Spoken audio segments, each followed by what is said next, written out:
many other countries, both of us, with many other countries, which is the only way this whole situation gets solved. And I'm not just talking about Gaza. Gaza is one thing, but we're talking about much beyond Gaza. The whole deal, everything getting solved. It's called peace in the Middle East. So today is a historic day for peace, and Prime Minister Netanyahu and I have just concluded an important meeting on many vital issues, including Iran, trade, the expansion of the Abraham Accords, and most importantly, we discussed how to end the war in Gaza, but it's just a part of the bigger picture, which is peace in the Middle East, and let's call it eternal peace in the Middle East. So this is far more than anybody expected, but the level of support that I've had from the nations in the Middle East and surrounding Israel and neighbors of Israel has been incredible, incredible. Every single one of them. This afternoon, after extensive consultation with our friends and partners throughout the region, I'm formally releasing our principles for peace, which people have really liked, I must say. And these are done, not just routinely done, these are done with total consideration and working with the nations that we're talking about. All of these nations have made contributions to those suggestions.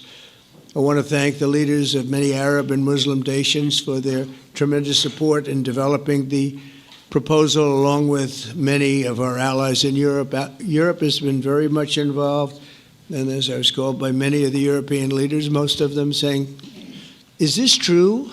Are you really doing peace in the Middle East? This is the most incredible thing we've heard." Some think it's the biggest thing they've ever heard. They called just to find out, was it just a rumor or is it actually done?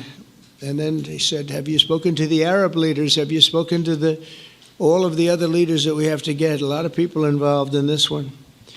I also want to thank Prime Minister Netanyahu for agreeing to the plan and for trusting that if we work together, we can bring an end to the death and destruction that we've seen for so many years, decades, even centuries, and begin a new chapter of security, peace, and prosperity for the entire region.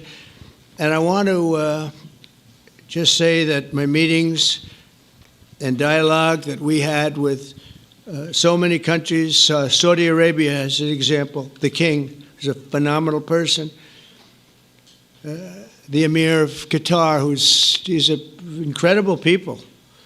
UAE, and that's MBZ and ABZ.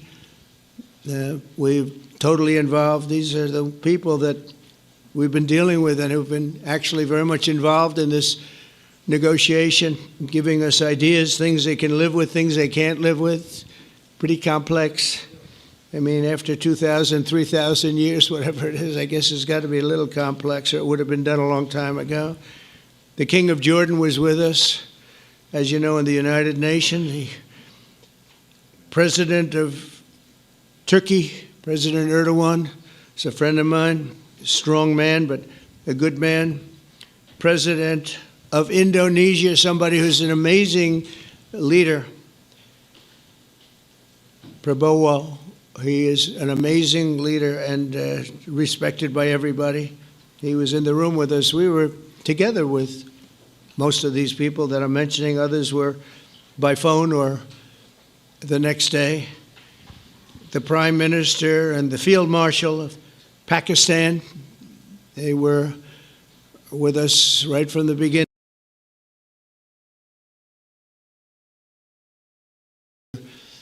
He doesn't know about getting back to a normal way of life, but he is President Erdogan is a friend of mine, a strong man, but a good man. President of Indonesia, somebody who's an amazing leader, Prabowo. He is an amazing leader and respected by everybody. He was in the room with us. We were together with most of these people that I'm mentioning. Others were by phone or the next day. The Prime Minister and the Field Marshal of Pakistan, they were with us right from the beginning. Incredible. In fact, They just put out a statement that they fully believe in this pact. It just came out just as I was walking around. They said, sir, you have a big notice from the Prime Minister of Pakistan and from the Field Marshal that they back this 100%. President El-Sisi of Egypt, who's terrific. And these are people I've gotten to know over the years. I mean, I would say it started around 2015 and then went into 2016 when the presidency officially began. But I've known them actually for a long time, and there are in many cases really great men. I can't say in all cases, but I will tell you in many cases they're great men and some great women too. They tend to be mostly men, however, I will say that.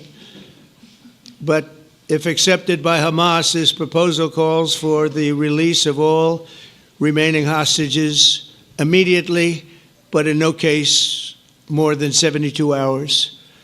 So the hostages are coming back, and I hate even saying this from the standpoint, doesn't sound right, but it is so important to the parents. The bodies of the young men, I believe in almost all cases, the young men are coming back immediately.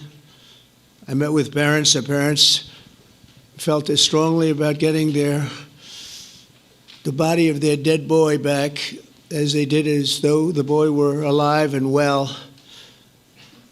It's so important to them. And it means the immediate end to the war itself, not just Gaza. It's the war itself. Under the plan, Arab and Muslim countries have committed, and in writing in many cases, but I actually would take their word for it. The people I mentioned, I'd take their word for it, to demilitarize Gaza, and that's quickly.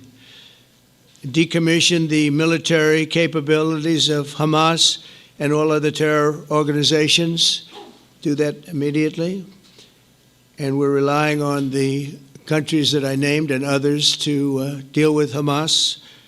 And I'm hearing that Hamas wants to get this done too, and that's a good thing. And destroy all terror infrastructure, including the tunnels, weapons of production facilities. They have a lot of production facilities that we're destroying. They'll also help train local police forces in the areas that we're discussing right now, in particular in and around Gaza, working with the new transitional authority in Gaza. All parties will agree on a timeline for Israeli forces to withdraw in phases. They'll be withdrawing in phases. No more shooting, hopefully. As progress is made toward achieving these goals, Arab and Muslim nations need to be allowed the chance to fulfill these commitments of dealing with Hamas. They have to deal with them because they were the one group that we have not dealt with. I haven't dealt with them. But the Arab countries are going to, and Muslim countries are going to be dealing with Hamas, and I believe they've already been there. I think they probably have an understanding, and they haven't maybe mentioned that, but I would imagine they do, otherwise they wouldn't have gone as far as they've gone. If they're unable to do so, then Israel would have the absolute right and actually our full backing, the U.S. full backing. Marco's here, and a lot of our leaders are here, our great Vice President, Susie Wiles, Steve Witkoff, Jared Kushner. They've been so involved in this process. I don't think anybody else could have done it or even come close, but it's we're right there. We're right there. First time in thousands of years, I think you can probably say, if you really look into it, if you study back, if you're a scholar, you would say thousands of years. Israel would have my full backing to finish the job of destroying the threat of Hamas. But I hope that we're going to have a deal for peace. And if Hamas rejects the deal, which is always possible, they're the only one left. Everyone else has accepted it. But I have a feeling that we're going to have a positive answer. But if not, as you know, Bibi, you'd have our full backing to do what you would have to do. Everyone understands that the ultimate result must be the elimination of any danger posed in the region and the danger is caused by Hamas. The tyranny of terror has to end, and this is, again, something that we're looking for. This is eternity. This is for forever. To ensure the success of this effort, my plan calls for the creation of a new international oversight body, the Board of Peace, we call it, the Board of Peace, sort of a beautiful name, the Board of Peace, which will be headed, not at my request, believe me, I'm very busy, but we have to make sure this works.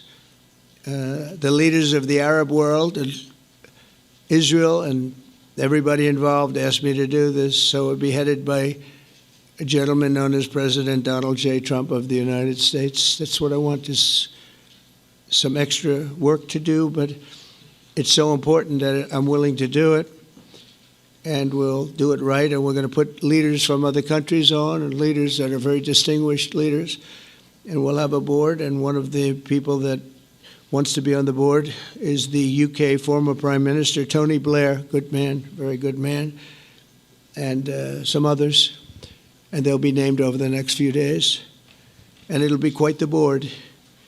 Working, everybody wants to be on it now. I don't know if that had anything to do. They named me and everybody else wanted to be on it. I guess they figure, well, he's a soft touch. He'll be easy to deal with.